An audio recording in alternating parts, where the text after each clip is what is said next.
EMP in entrepreneur from MIT, and a PhD in nutritional biochemistry from Rutgers. He's a fellow in both the American College of Sports Medicine and the American College of Nutrition, and has educated elite-level athletes in a variety of sports, including at the United States Olympic Training Centers. He's an author of over 200 publications and 10 books on nutrition and fitness, and his work has been featured in media outlets around the world, including the White House as part of Michelle Obama's Let's Move campaign to fight childhood obesity, and a variety of segments on the famous Dr. Oz's show. Today, Dr. Talbott's talk is entitled Palm Phytonutrients in Athletes. Dr. Talbott. Thank you, Dr. Sylvester. Thank you. And thank you also to the Malaysian Palm Oil Council for inviting me here to speak, and to Dr. Sundram. So I'm going to shift gears a little bit. We heard some fantastic presentations yesterday about tocotrienols and how they can be antioxidant, anti-inflammatory, neuroprotective, anti-cancer. We have some slide issues, but maybe we'll be able to work through these. So I'm gonna switch gears a little bit and talk not in a reductionist way about what just tocotrienols can do. I'm going to talk about what palm fruit in general, the whole collection of phytonutrients might be able to do in the case of athletes. So we heard tocotrienol talks yesterday and earlier this morning. Later on today, we'll hear about carotenoids, we'll hear about fatty acids, we'll hear about polyphenolics, all derived from this little fruit. And I want to try to give you the perspective in the next few minutes that this might be the perfect little package of phytonutrients that can help reduce stress, maintain metabolism, and help these athletes not necessarily to run faster and jump higher and throw further, but to bounce back from their training, bounce back from the stress of their training. Throughout my presentation, I'll use the word stress, and I'll be using that as a sort of a catch-all term to refer to psychological stress, physical stress, oxidative stress, inflammatory stress, etc. And I'll try to point that out as I go through. So a lot of the work that I do we look at athletes, we look at healthy subjects, not necessarily disease subjects, and we'll measure a psychological parameter called Vigor. Here's the definition of it from Western psychology research. A three-tiered sustained mood state characterized by physical energy, mental acuity, and emotional well-being. All of that wrapped up together is this one psychological parameter called Vigor. And the interesting thing about it is that it is very closely linked to the biochemistry of the body. So when biochemistry is out of balance, when your cortisol is high, for example, your vigor tends to be low. When you're over-oxidized or over-inflamed, your vigor tends to be low. And we've been pretty successful over the last 10 years or so in showing that if we can change that biochemistry, if we can use nutrients to balance inflammation, to balance cortisol, to balance oxidation, to control free radicals, we can improve the psychological outcome. So those are some of the data that I'll share with you today. My 14-year-old daughter was duly impressed that I could make what's called a word cloud on the internet. This is the text from one of my books called The Secret of Vigor. You put all the text in there, and it tells you what words are predominant. The size of the word is proportional to the amount of times that word is there. And I use this to show you when we discuss vigor and when we describe vigor to people what is all involved in that. And you can see, when we talk about vigor, there's a lot of talk about biochemistry, there's a lot of talk about balance, there's talk about inflammation, there's talk about sleep, there's talk about glucose and antioxidants. All of those impinge on how we feel. When we don't feel so good, the opposite of vigor in Western psychology research is burnout.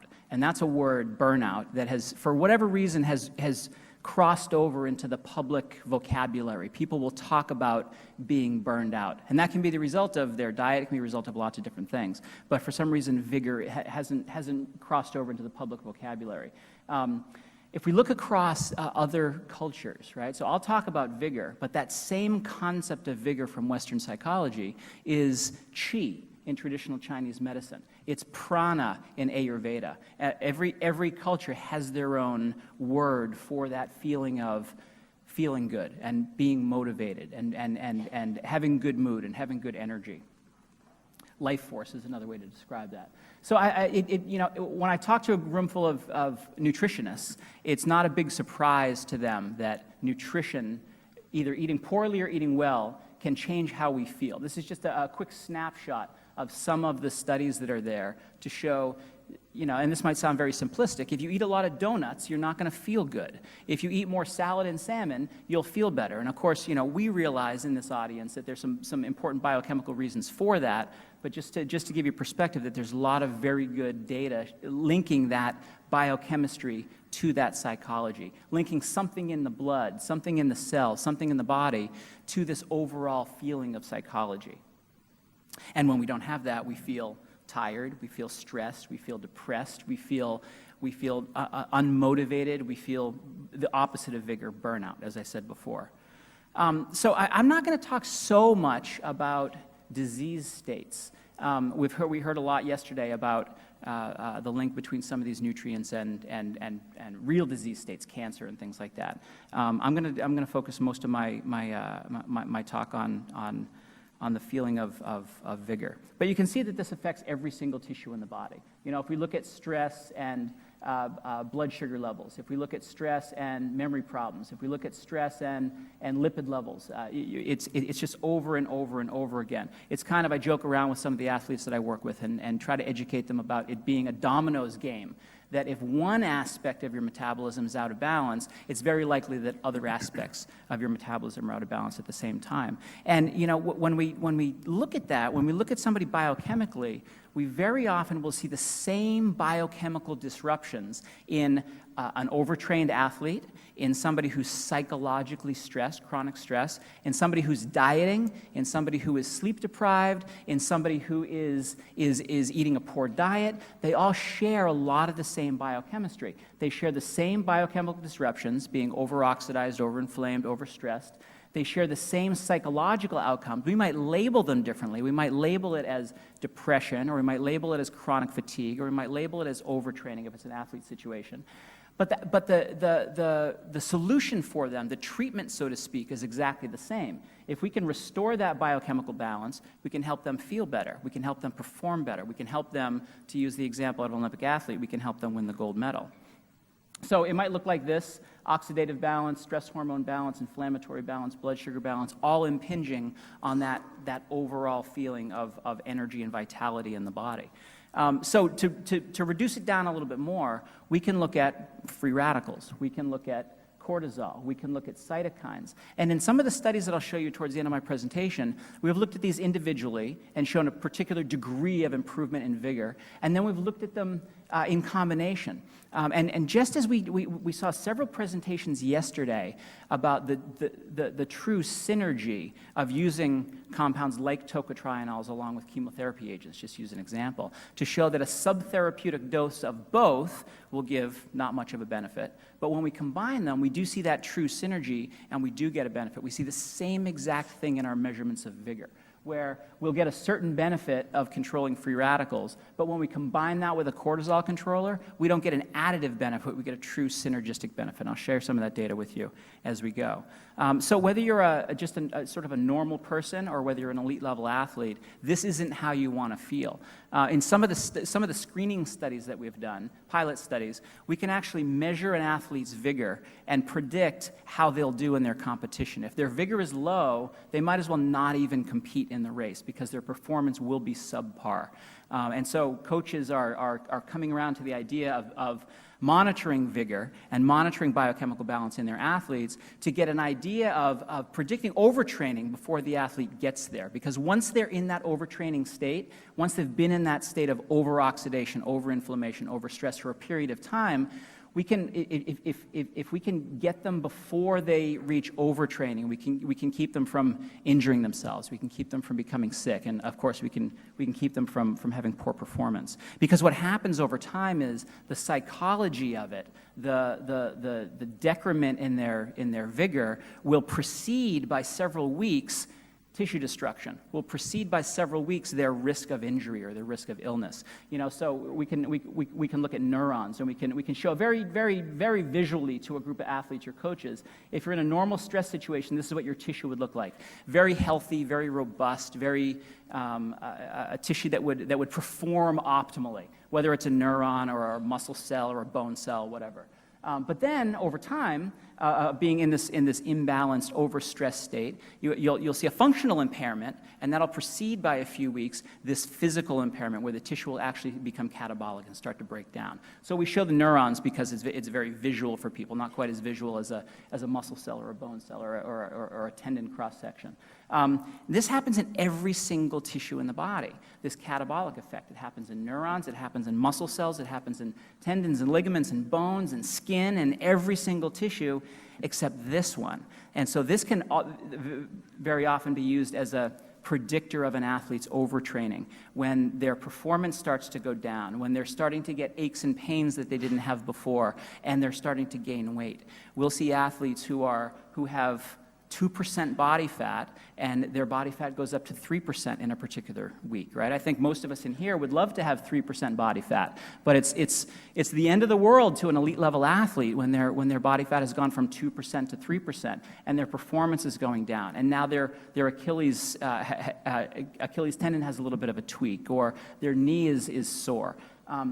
The intra-abdominal fat, visceral fat, in a normal stress or a normal inflammation or a normal oxidation situation might look great, but when you're out of balance in any of those areas, you start to gain fat specifically in that visceral fat area, specifically belly fat. It's not fat in your thighs, it's not fat in your gluteal region, it's fat specifically in your belly fat region. And once that fat gets there, it actually starts to create its own oxidative environment. It creates its own free radicals. It creates its own cytokines. It creates its own, recycles cortisol at a much higher rate. So it's a very vicious cycle for these athletes to get into. And the solution for them is to short-circuit that cycle by controlling their oxidation with antioxidants, controlling their inflammation with anti-inflammatory nutrients, etc. So I'm fond of this quote: "A great diet will not make an average athlete great, but an average diet will make a great athlete average."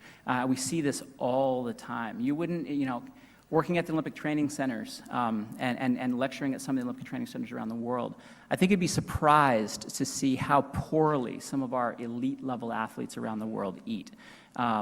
Very low intake of brightly colored fruits and vegetables, very low intake of antioxidants and anti-inflammatory nutrients in general. Elite level athlete diets very often look like the general population. Lots of fast food, lots of processed carbohydrates, lots of low nutrient density kinds of foods. And we have to jump over a lot of hurdles to get them to eat the way that we think that they should. So here's the definition of overtraining and overreaching: an accumulation of training and or non-training stress resulting in a short-term or a long-term decrement in performance capacity, with or without a related physiological or psychological sign or symptoms of overtraining, in which restoration of performance capacity may take several days or weeks or months. And I give you that definition to show you that we don't really know what overtraining or overreaching is. We know it when we see it, but it's very hard for us to predict unless we're looking at some of those markers that I just mentioned to you: biochemistry and psychology.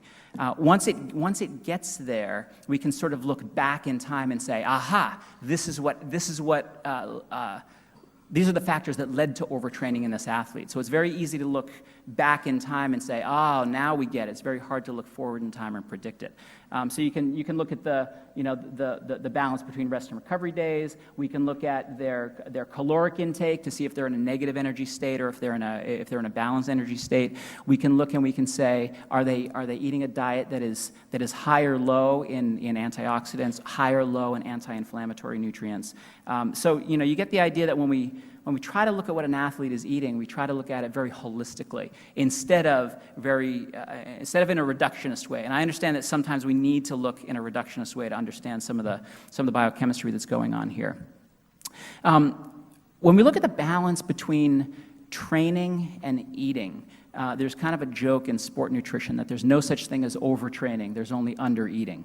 That we should be able to get the athletes to eat to the demands of their exercise, and I'll show you a slide in a minute that there's some physiology going on that makes that difficult sometimes. But what we generally see is that performance will go up in response to more training volume or more intensity. But there's a tipping point. There's an optimal point where you can balance your training and your diet to reach that gold medal performance or that world record beating performance. But then there's a tipping point where adding on more volume and more intensity leads to this overtraining state or this undertraining state, and performance starts to go down.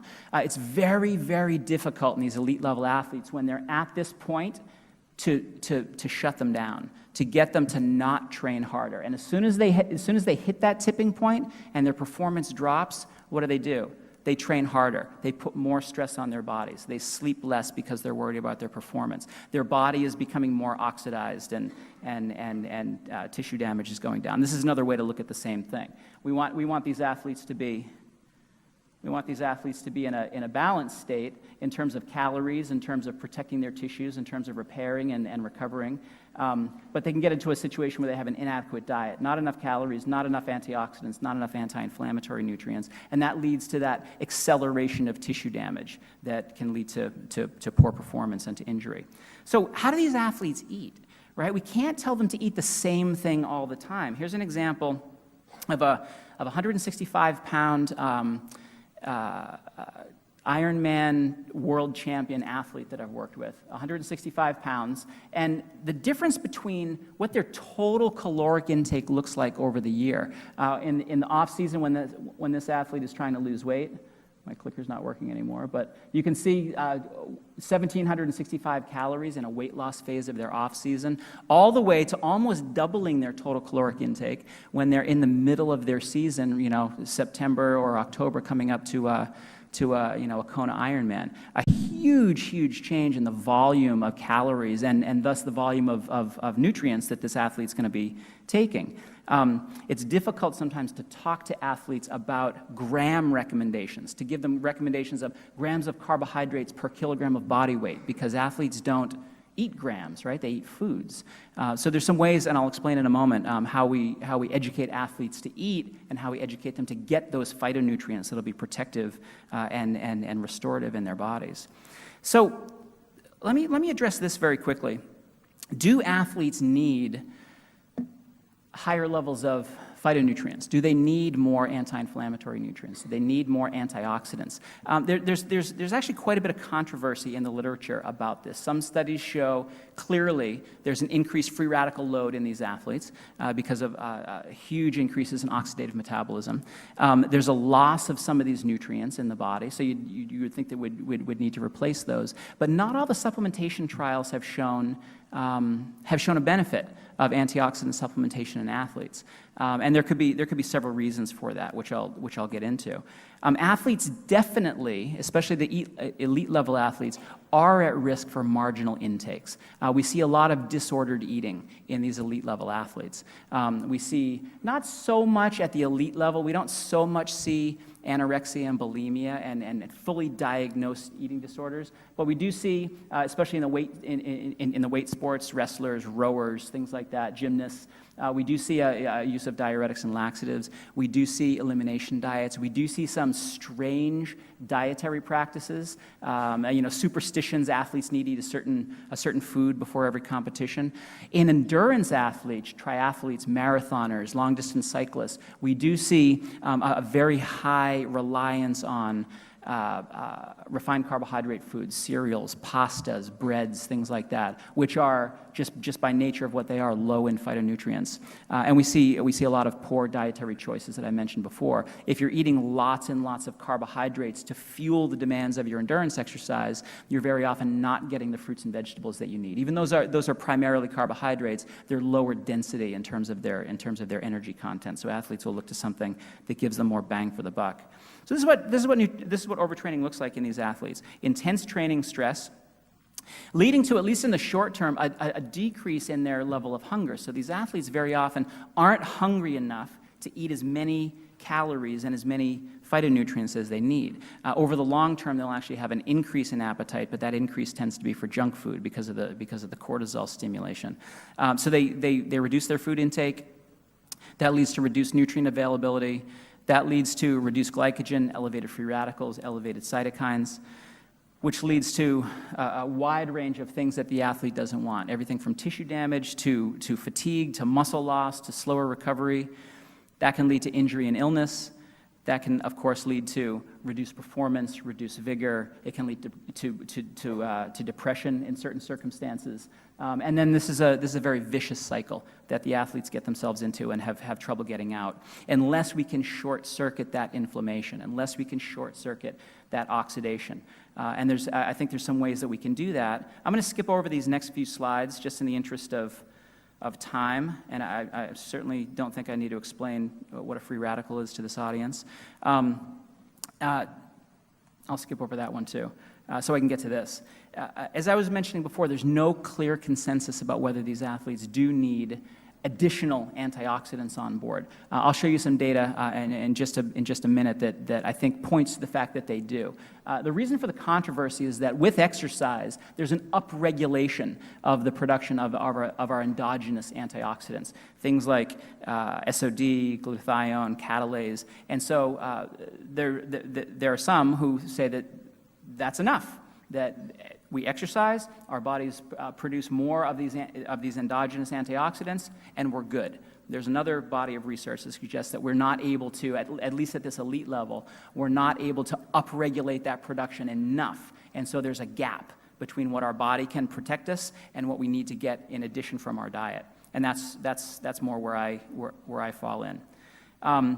So we'll encourage the athletes to get as many of those antioxidants they can from their foods, but many of them will turn to antioxidant supplementation. There have been a number of studies over the last few years showing that there are problems associated with some of the mega dosing that we see going on out there. When we see these gigantic doses of isolated, purified, unbalanced antioxidant supplementation, and alpha tocopherol is a perfect example of that. We've seen a little bit of that for pure ascorbic acid. We see it for pure beta-carotene.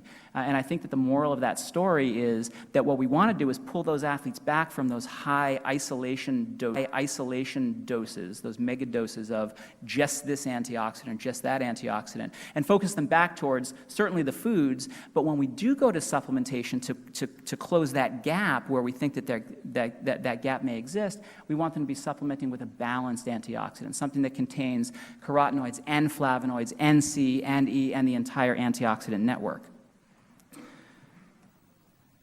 which looks a lot like that. So I'll use this slide and I'll use a simplified version of it to get that point across to athletes and coaches, to show them that there's a reason that they want to be supplementing with a range of these antioxidants to control oxidation, to control inflammation, which is its own set of a biochemical cascade. And I think that when we look at that little fruit, that red palm fruit, we've got the whole collection right there. We've got the whole balance. We're actually joking around earlier this week, myself and some of my colleagues who are here, about, we're hearing some great evidence for tocotrienols on their own. We're hearing some great evidence, we'll hear some great evidence later on today and tomorrow for the carotenoids and for the fatty acids and for the phenolics. But what we were joking about is, where's the combination extract? Where's the one that has all of that together? That's what's in that fruit. So there's some rationale for fractioning it all out, but I think there's also some rationale for bringing it all back together again and studying that because of the synergy that we're seeing in some of these studies.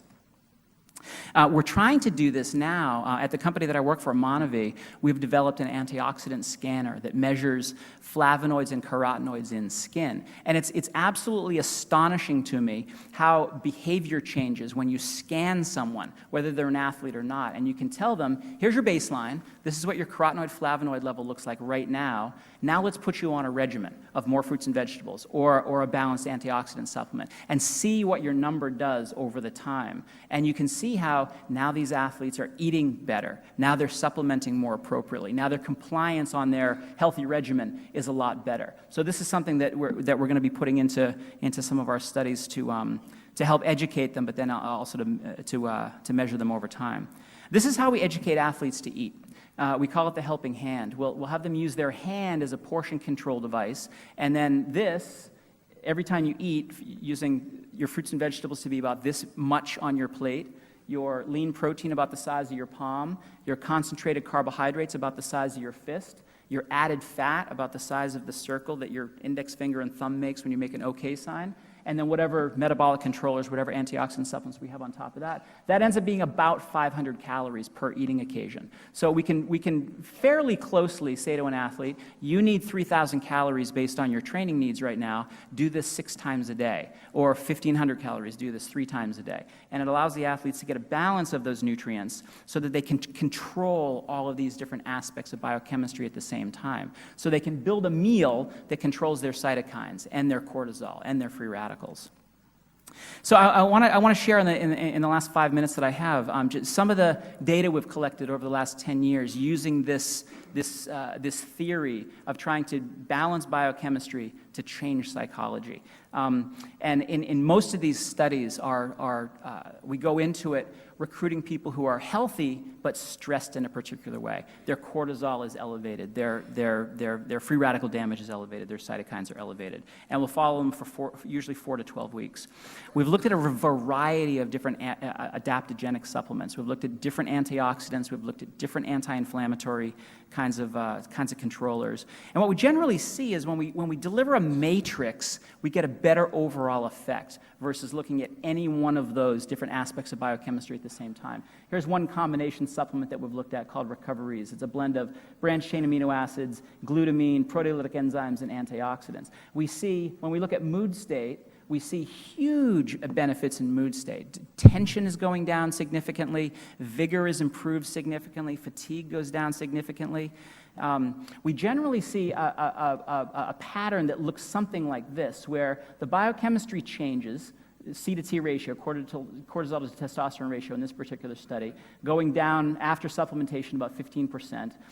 Subjects perceive that in their bodies as a reduction in their overall perception of stress. They're feeling less tension.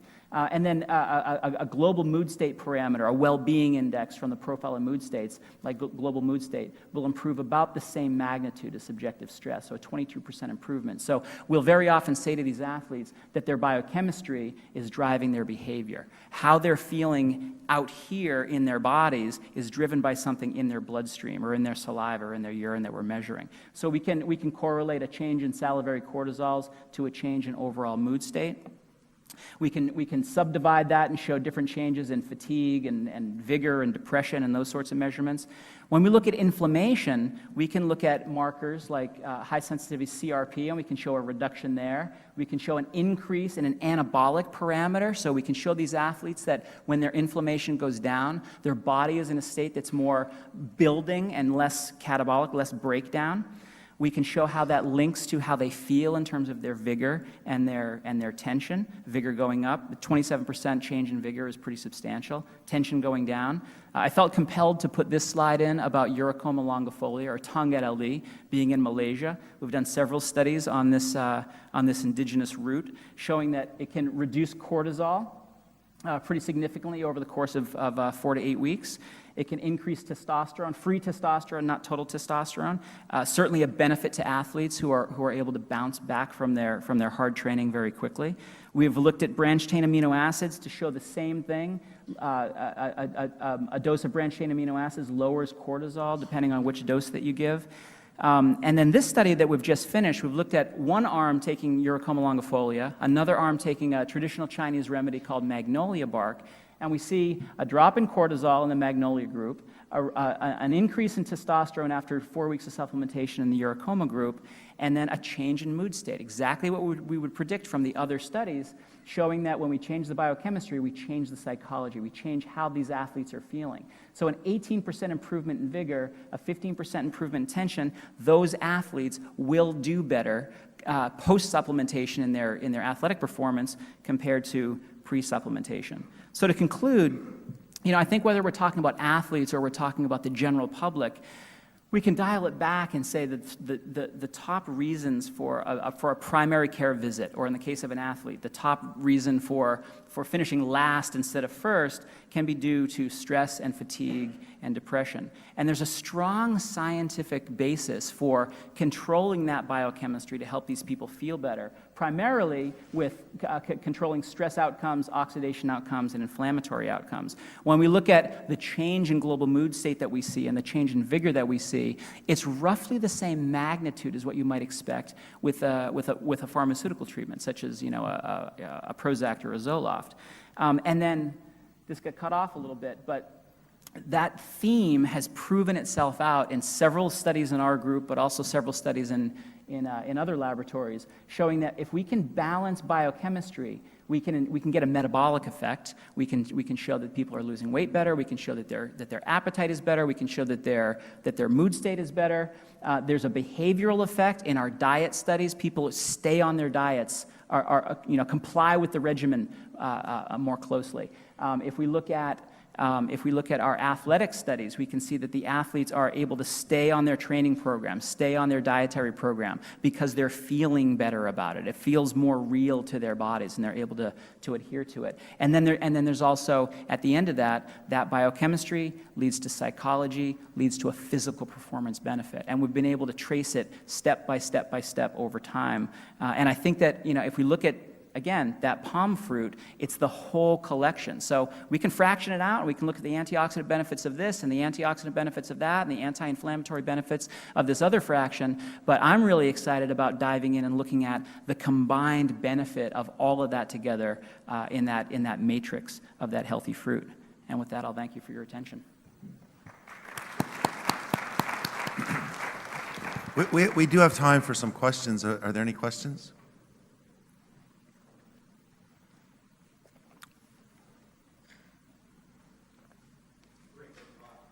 Thank you. Very inspiring. Maybe we could say palm oil for the ENI super high level. So my question is this: so getting an unhealthy patient, to some state of health compliance by testing, how is it that you would take a super elite athlete before they sort of hit that, second half of the curve, and they're sort of downswing, over-exercising, cortisol's too high? Thank you. Cortisol's too high. Right. How do you get that kind of an athlete? So I've got certain patients at that same state to recognize and become compliant in exercising less. Yeah, and that's a great question, because that's the last thing in the world they want to do. They don't want to exercise less, right? So we've been in a situation before where we've had very elite level athletes. We'll get them on the treadmill in the morning. We'll measure their cortisols. We'll measure their testosterones. We can take blood samples. As you well know, you can measure their total antioxidant capacity. You can measure their free radical loads. And when you show them that and say, look, this is what's happening in your body, it's amazing how those numbers are empowering for the athlete, because they can focus on those numbers and say, okay, it's not in my head. It is in their head, but it's being driven by this biochemistry. So you show them that, and it's very empowering for them to say, okay, based on that number, now I'll dial it back, or based on that number, now I'll change the way I'm eating. Sometimes we have to work through their coaches, because, the coach to a lot of those athletes is their shining light, is their God. So it's very much a two-way street to say, hey, coach, don't push them anymore because they're just about to break. And hey, athlete, we know that your performance is going down, but don't push it anymore because you're just about to break. And here, we can predict it based on these numbers. So the more that we can use that, the more I think we can get those athletes to where they want to be, which is top of the podium. One more question. Shawn, thank you for that excellent presentation. Thank You you. alluded to the fact that when you take the palm fruit, and in this scenario, we're dealing with three major bioactives: the tocotrienols, the carotenes, and the phenolics. Yes. Okay? Two of these are fat-soluble. The third is water-soluble. The challenge when you extract it, how do you combine this into a single entity to get the benefits that you want to see from, say, eating a natural palm fruit, if you can at all eat it? So that technological challenge is a big question mark, but yes, I prescribe to the concept that you want to promote. Thank you. Right, and that is an important technological challenge because we want to educate the athletes or the public in general that these fat-soluble antioxidants and these water-soluble antioxidants are fighting against different kinds of free radicals in different parts of the body. So you want to have them both, but from a product development or a technological perspective, how do you get those into the same product? I can use an example from MonaVie, the company that I work for. We have a juice that's high in flavonoids, and we add carotenoids to it separately. So we extract them separately, and then we add them back in a way that is appropriate for that product. So it's a way that we can deliver both of those to the athletes at the same time. I think the one way we are looking at it is to put all this in what we would generally term as a double-phased capsule. That's got to be double. And and that would be another approach as well. I agree with you. Thank you. Thank you. Okay, thank you so much. you. And very nice talk.